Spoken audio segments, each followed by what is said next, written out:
귀한 찬양 감사합니다. 이 시간에 정근호 목사님께서 내 교회를 세우리니 주제로 말씀 증거해 주시겠습니다.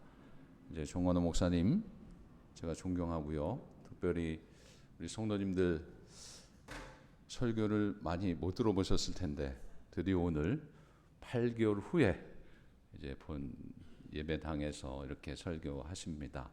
큰 은혜와 역사가 있을 줄로 믿습니다. 오실 때 오랜만에 오셨기 때문에 예배에 참여하시면 할렐루야로 화답해 주시면 감사하겠습니다. 할렐루야!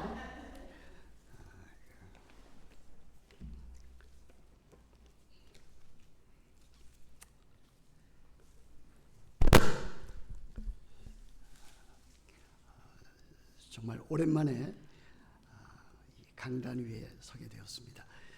특별히 주일 예배는 그렇습니다. 28년 동안 제가 뉴욕 만나교회에서 목회를 했는데 사실 강단에 설 때마다 두렵고 떨리는 마음으로 섰습니다. 근데 오늘 예배 시작 전에 어느 권사님께서 제가 오늘 설교하는 것을 아시고 마음이 어떠냐, 기분이 어떠냐 물었습니다. 그래서 제가 긴장이 많이 된다 그렇게 말씀을 드렸습니다. 현재 우리 뉴욕 만나교회가 예본교회와 만나교회와 예본교회가 서로 통합된 지 이제 만 8개월이 지나고 이제 9개월째 접어들게 되었습니다. 2024년 금년도 1월 첫째 주일부터 실질적인 통합을 해서 우리 정상철 목사님께서 담임 목사님으로서 주일 예배 설교뿐만이 아니라 모든 행정과 목회에 관한 일들을 잘 담당하고 있습니다. 물론 원로 목사 추대와 그리고 담임 목사 취임식은 5월 첫째 주일에 있었습니다만은 그것은 사실 형식적이고 이제 기본적으로 치루어야 할 과정이었기 때문에 그렇게 한 것으로 우리들이 알면은 되겠습니다. 지난 저는 8개월 동안 제 좌석이 있어요. 저 끝에. 근데 오늘 심의래 전도사님이 제 자리에 딱 앉아 계십니다. 잘 모르시겠지만은 저는 잘 아는 것 같은 분이십니다. 주일에 올 때마다 저는 주일 예배를 통해서 또 수요 예배 모든 일들을 통해서 참 하나님의 말씀을 받고 또 하나님의 말씀을 이제 마음에 새기면서 특별히 기쁜 마음과 즐거운 마음으로 교회 생활을 해오고 있습니다. 어떤 분은 저에게 묻기를 이제 은퇴하셨으니까 이제 어떠십니까? 묻습니다. 시원섭섭하지 않으십니까? 그런데 시원은 한데 섭섭한 것은 하나도 없습니다. 왜냐하면은 제가 우리 정상철 목사님에게 훌륭하신 목사님에게 모든 것을 이제 넘기고 또 잘 감당하시는 것을 알고 있기 때문에 그렇습니다. 주일 예배를 통해서 우리들은 하나님의 말씀을 받습니다. 특별히 주일 예배 가운데 설교가 있지 않습니까? 설교 가운데 우리 정 목사님께서는 복음을 전합니다. 하나님 나라의 복음을 전하고 그뿐 아니라 또 우리들 그리스도인의 삶 가운데서 반드시 적용해야 될 개인적으로, 가정적으로, 교회에서 사회생활 가운데서 살아갈 때에 적용해야 할 복음에 합당한 삶을 그렇게 늘 말씀해 주셔서 제 마음에는 늘 흡족한 마음을 갖고 있습니다. 그뿐만이 아닙니다. 우리 목사님을 통해서 우리들 모두는 예수 그리스도를 알아가며 하나님의 형상을 이루는 일이 얼마나 귀중한가. 예수님을 본받는 그래서 하나님 나라의 모습을 참 모든 사람에게 나타내는 일이 얼마나 소중한가 하는 것을 우리들은 알아가고 있지 않습니까? 그뿐만이 아닙니다. 이렇게 교회가 합쳐지면서 아주 풍성한 일꾼들이 서로 생기게 되었다고 믿습니다. 담임 목사뿐만이 아니라 우리 협동 목사님도 두 분도 생기고, 그리고 우리 장로님들도 이제 원로 장로님 두 분, 시무 장로님 세 분, 그렇게 해서 조직교회로서의 모든 아름다운 모습들을 이루어가고 있습니다. 제가 모두 또 존경하고 또 사랑하는 분들이면은 틀림이 없습니다. 거기에다 이제 안수 집사님들, 또 권사님들, 또 그리고 여러 집사님들, 또 일반 교우들까지 이렇게 여러분들이 이제 나날이 한 걸음 한 걸음씩 전진하고 이제 성장하는 교회 모습을 갖게 되어서 참으로 기쁜 마음을 금할 수가 없습니다. 사실 제가 교회를 은퇴하면서 제 마음에 그렇게 정했습니다. 나는 이제 은퇴를 했기 때문에 일반 교우 입장에서, 일반 신자 입장에서 이제 예배에 참석하고 또 활동을 일반 교우 입장에서 그렇게 해야 되겠다 결심했습니다. 그래서 저는 설교를 하지 않겠다. 주일 예배뿐만이 아니라 수요 예배, 새벽 기도에도 하지 않겠다. 그래서 그것을 제가 전달을 했습니다. 축도마저도 하지 않겠다 그랬습니다. 그런데 우리 목사님께서 한 달에 한 번씩은 그래도 축도를 해주셨으면 좋겠다. 그래서 저는 그것을 쾌히 승낙을 하게 되었습니다. 그런데 이렇게 보고 나니까 목사님이 사실 저는 오늘 자리에 안 계실 줄 알았습니다. 담임 목사님께서. 왜냐하면 휴가 기간이고, 휴가라고 하는 것은 주일을 이제 뛰어넘어야지 참다운 쉼, 휴가, 그와 같은 안식, 그와 같은 것을 평안을 느끼기 때문입니다. 그런데 나중에 보니까 다시 오셨더라고요. 금요일날 밤에 오시고 토요일날 새벽 기도도 인도하시고 오늘 주일 예배도 인도자로서 이렇게 나와 계신 것을 알게 되었습니다. 우리 목사님이 자주 휴가도 가시고 자주 교회도 비울 수 있어서 제가 가끔은 설교할 수 있는 기회가 생기면 얼마나 좋을까.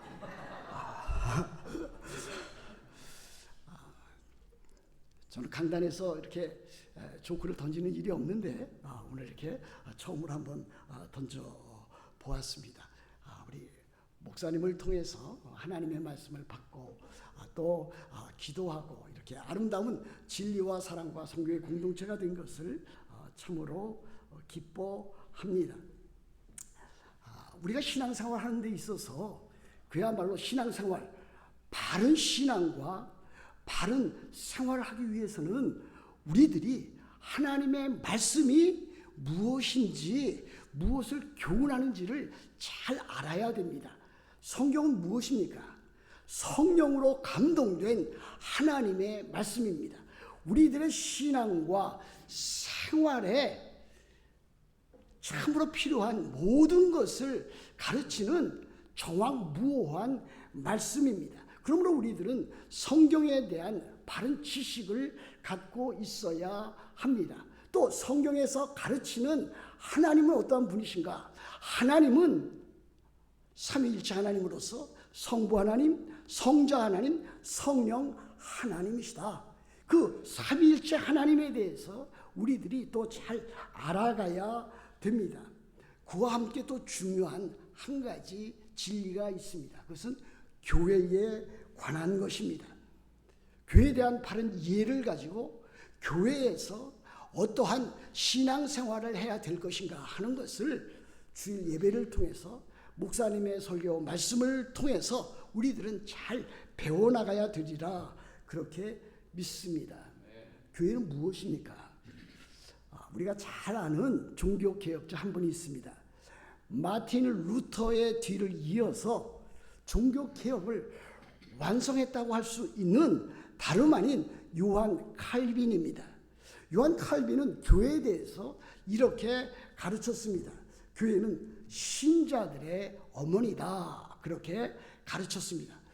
교회가 신자들의 어머니라고 하는 것은 교인들은, 성도들은 마치 어머니를 통해서 자녀들이 양육을 받듯이 교인들과 성도들은 교회를 통해서 양육을 받고 자라나면서 하나님의 형상을 이루고 예수님을 본받는 자가 되어야 된다라고 하는 것을 우리들에게 가르치는 것을 아니겠습니까? 여러분, 교회의 중요성은 사실 아무리 강조해도 지나침이 없다고 할 수가 있겠습니다. 그렇습니다. 여러분은 다 교회에 속해 있습니다. 그러나 여러분들은 성경이나 하나님이나 교회보다 다른 것을 더 중요시하면서 살아가고 있지는 않습니까? 교회는 이 세상에 있는 어느 단체, 어느 모임, 그리고 여러분들이 속해 있는 어느 기관보다도 더 소중한 단체, 아니 그것과 비교할 수 없는 그와 같은 하나님의 백성들의 모임이 다름 아닌 교회라고 할 수가 있겠습니다. 그러므로 우리들은 항상 교회 중심으로 모든 일을 이루어 나가야 될 것입니다. 교회는 사실 우리들 자신 건강이 얼마나 소중합니까? 또 얼마나 많이 챙깁니까? 우리의 가족, 식구들, 가정 얼마나 소중합니까? 사실 우리들 자신보다, 가정보다, 직장보다, 일터보다 소중하고 귀한 것이 다름 아닌 교회라고 할 수가 있겠습니다. 이런 확신을 가지고 신앙생활을 해야만 우리들의 신앙이 성장하고 성숙해지고 우리 주님을 닮아가고 영원한 하나님의 나라를 향해서 전진해 나갈 수가 있습니다. 그러므로 우리들은 주일 예배를 통해서 또 수요 예배를 통해서 그리고 필요하면은 또 새벽 기도회를 통해서 우리들의 신앙 성장을 위해서 그 모임에 참여해야 될 것이고, 우리들은 성도들 사이에 아름다운 교제를 통해서 사랑의 공동체를 이루어 나가고, 그뿐 아니라 복음 전도와 세계 선교를 향해서 날마다 기도하고 또 후원해 나가야 될 줄로 그렇게 믿습니다. 우리 주님 예수님께서는 그의 제자들과 함께 빌립보 가이사라 지방에 이르게 되었습니다. 오늘 여기 성경 13절 말씀에 보면 예수께서 빌립보 가이사라 지방에 이르러 그랬습니다. 이 빌립보 가이사라라고 하는 것은 예전 성경에 개역 한국판 성경에는 사실 그것이 뒤바뀌어서 나와 있지 않습니까? 우리들은 가이사랴 빌립보로 그렇게 알고 있는데 개역 개정판에서는 이것을 조금 바르게 잡아서 빌립보 가이사랴라 하는 명칭으로 지명으로 이렇게 바꾸어 놓았습니다. 이 빌립보 가이사랴라고 하는 이 명칭은 두 인물이 그 이름을 결합해서 만든 이름입니다. 이 빌립보라고 하는 것은 그 당시에 분봉왕을 가리키고 있습니다. 이 분봉왕이었던 빌립, 헤롯 대왕, 여러분 아시잖아요. 예수님 태어나실 때에 예수님을 죽이고자 참 군사들을 베들레헴에까지 파송했던 그 헤롯 대왕의 아들입니다. 그리고 가이사라는 이것은 가이사라, 시저, 가이사 이와 같은 말을 통하는데 특별히 로마 황제였던 디베리오 황제를 가리킨다고 할 수가 있습니다. 이 빌립 이 분봉왕이 이제 가이사 우리 디베리우스 그래서 황제를 이제 추모하고 기념하기 위해서 이 명칭을 이제 썼다고 하는 말이 있습니다. 이 분봉왕 빌립은 예수님 당시의 헤롯왕, 다시 말하면 헤롯 안디바의 동생이었습니다. 여하튼 예수님께서는 이제 자신을 인자라 그렇게 칭하면서 사람들에게 묻습니다. 사람들이 인자를 누구라 하느냐? 저는 어렸을 때 그 인자라고 하는 말을 예수님께서 인자하신 분이시기 때문에 예수님이 자기 자신을 인자로 부른 줄 그렇게 알았습니다. 역시 혹시 지금도 그렇게 알고 계신 분 하나도 없겠죠? 그렇죠? 인자는 한자로 되어 있습니다. 사람 인자와 아들 자자로 되어 있습니다. 다시 말하면 인자라고 하는 것은 사람의 아들입니다. 영어로 말하면 son of man입니다. 그러나 인자라고 했을 때 이것은 단순한 사람이 아니라 그 사람의 아들입니다. The son of man입니다. 다니엘서 7장 13절과 14절에 나와 있는 그 인자를 가리킨다고 하면 틀림이 없습니다. 예수님은 자기 자신을 인자라고 하는 명칭을 사용해서 자기 자신을 드러내기를 원하셨습니다. 그러시면서 사람들이 인자를 누구라 하느냐? 사람들이 나를 누구라 하느냐? 일반적인 이스라엘 백성들이 나를 누구라 하느냐? 그렇게 제자들에게 묻습니다. 그때에 제자들은 이렇게 대답을 합니다. 더러는 사람들 가운데 더러는 세례 요한이라고 하는 사람이 있습니다. 더러는 엘리야라고 하는 사람도 있습니다. 또 더러는 예레미야나 선지자 중에 하나라고 그렇게 말하는 사람이 있습니다. 세례 요한은 이 당시 참수를 당했습니다. 그러나 예수님께서 오셔서 여러 가지 이적과 기사를 행하시고 또 많은 군중들에게 복음을 이렇게 전하니까 사람들은 혹시 예수님께서 이 세상에 오셨는데 이 예수님이 다름 아닌 이미 참수당했던 세례 요한이 다시 온 것이 아닌가 그렇게도 생각을 했습니다. 그 대표적인 인물이 조금 전에 말씀드렸던 사람들 가운데 한 사람인 헤롯 안리바, 예수님 당시에 예수님을 심판하는 과정 가운데 있었으며 또 예수님을 처형하고 또 하는데 앞장섰던 그와 같은 헤롯 왕이 바로 그와 같은 사람입니다. 여하튼 사람들은 예수님을 일컬어서 세례 요한이 다시 죽었다가 살아서 돌아온 사람이 아닌가, 또는 더러는 엘리야라 그랬습니다. 엘리야도 승천한 사람이었기 때문에, 선지자였기 때문에 다시 돌아온 게 아닌가. 또 말라기서에 보면은 그와 같은 내용이 담겨져 있습니다.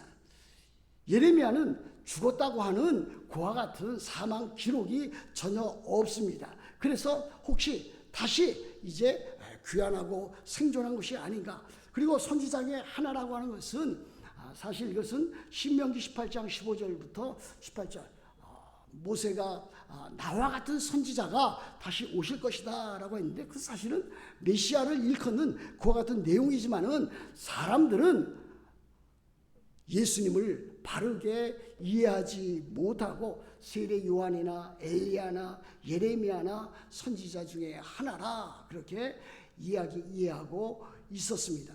이것은 그 당시에 이스라엘 백성들이라든지 또 종교적인 지도자들이 예수님에 대한 그 이해가 매우 참 천박했다, 그 수준이 매우 낮았다 하는 것을 알 수가 있습니다. 예수님은 어떠한 분이십니까? 예수님은 우리의 주님이시며 구주시며 하나님의 아들이 되시는 그와 같은 분이시기 때문에 그렇습니다.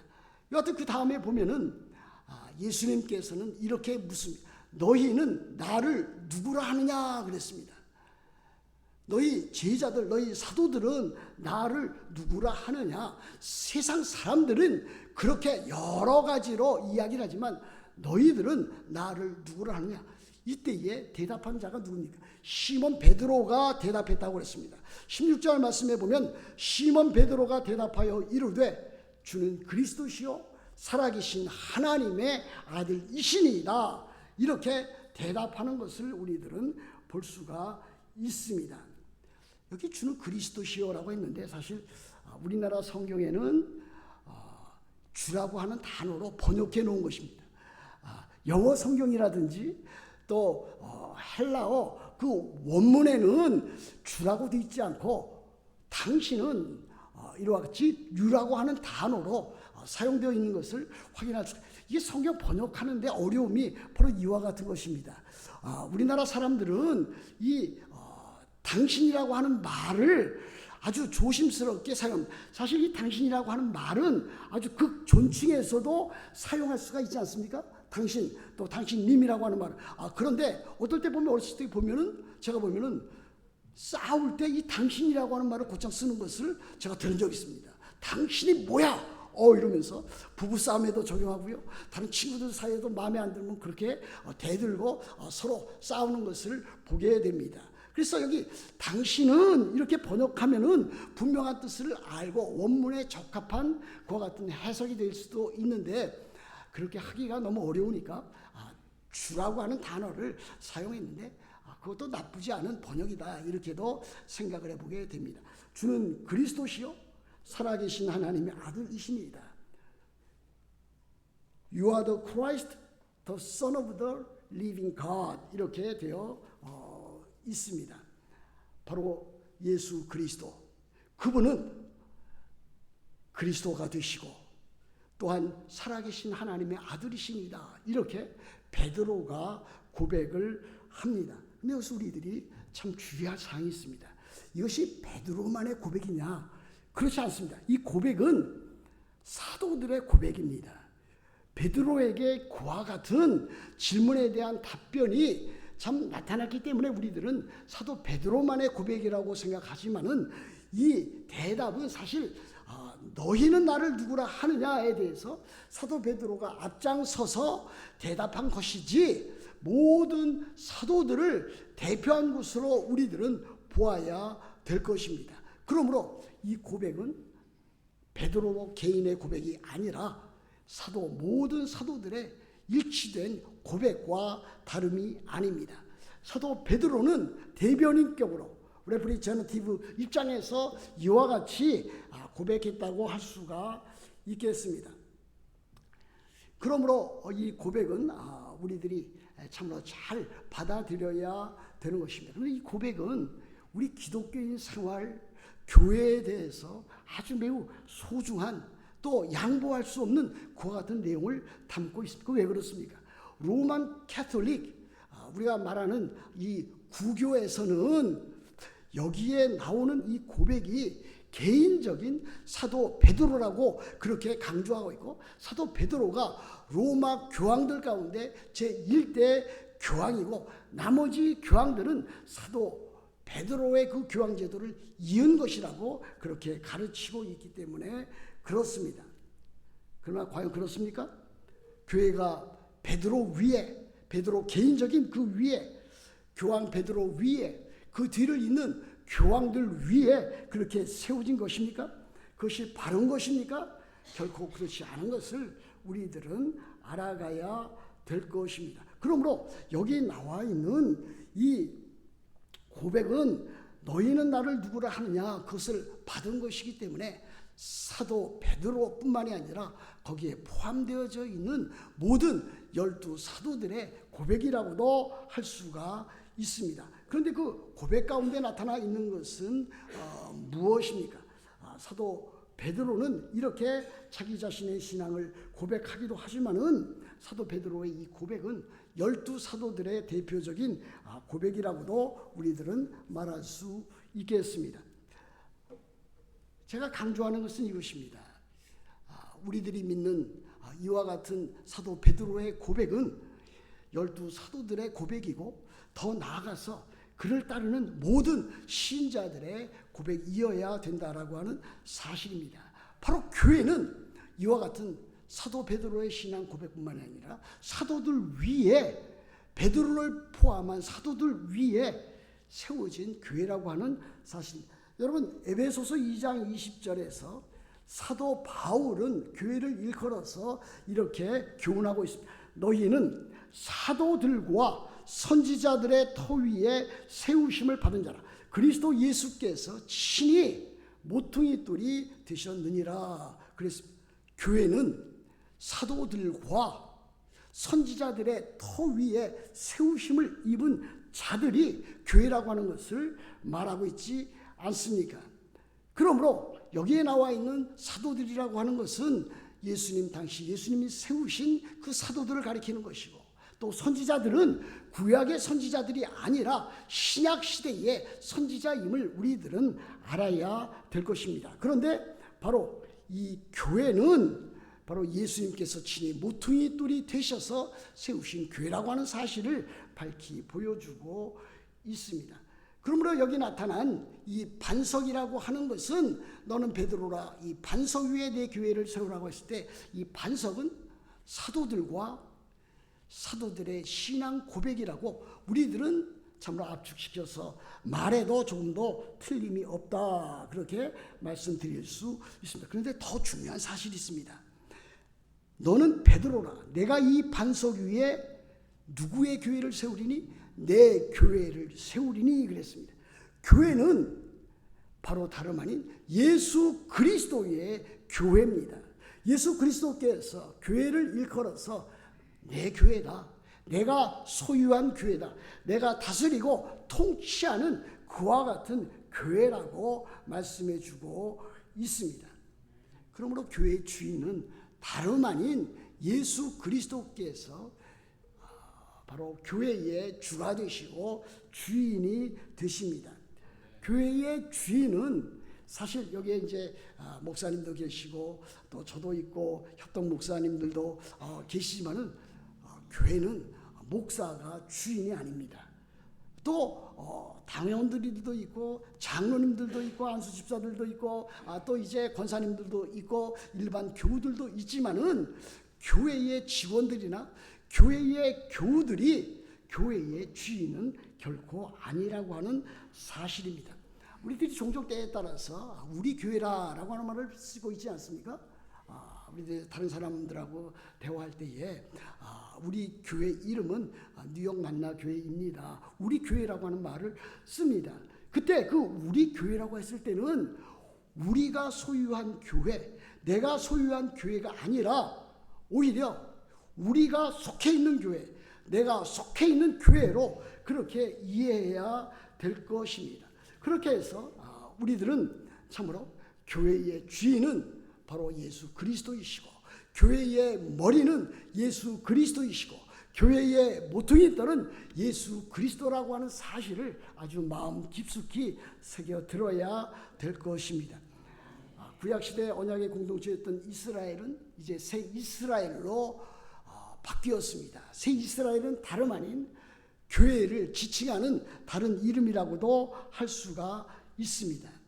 교회는 에베소에 보면은 또 빌립보서 골로새서에 보면 그리스도의 몸이라 이렇게 가르치고 있지 않습니까?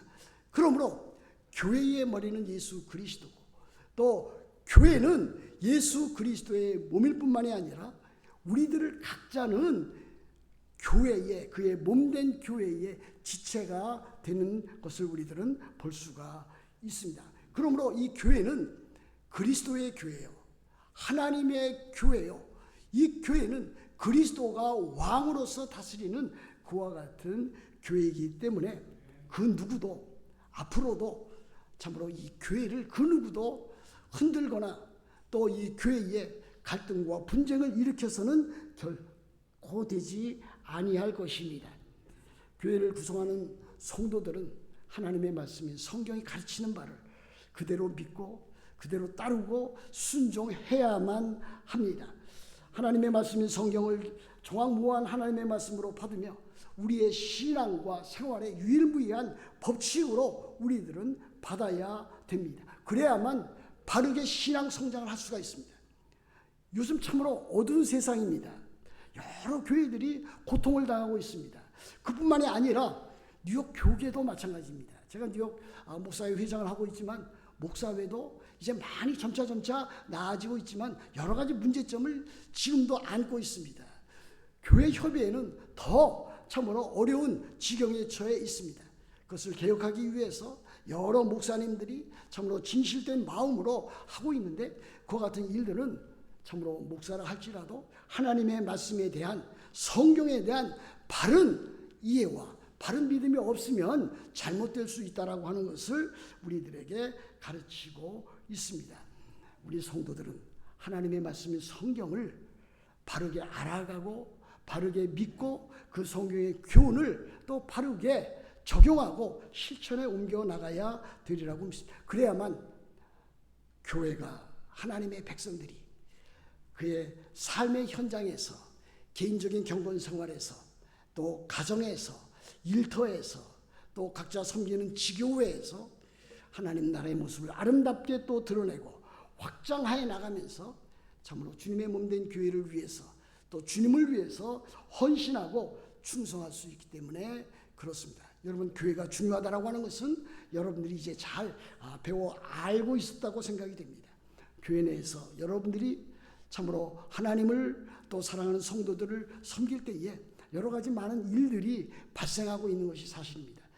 처음에는 서로 사랑하고 서로 참 좋은 일들로 잘 하는 것 같지만은 세월이 지나가면서 거기에 이제 예의도 무너지고 말이나 행동에 또 잘못된 모습들도 드러나게 되는 것을 보게 됩니다. 이러할 때에 여러분들은 서로를 위해서, 교회를 위해서 늘 기도하고 서로 용납하고 용서하고 또 인내하면서 온유와 겸손함으로 다른 형제들과 교회를 섬겨 나가야 될 것입니다. 그렇게 해서 여러분의 삶 가운데서 거룩함이 나타나야 되고, 여러분들의 삶 가운데서 하나님 사랑과 이웃 사랑과 성도들 사랑, 형제 자매 사랑을 또 잘 나타내야 되리라고 믿습니다. 그렇게 해서 여러분들이 사는 삶 가운데서 참으로 가정에서, 일터에서, 특별히 교회에서 하나님 나라의 모습을 잘 드러내서 하나님의 영광을 위하여, 하나님의 나라를 위하여, 하나님의 교회, 그리스도의 몸된 교회를 위해서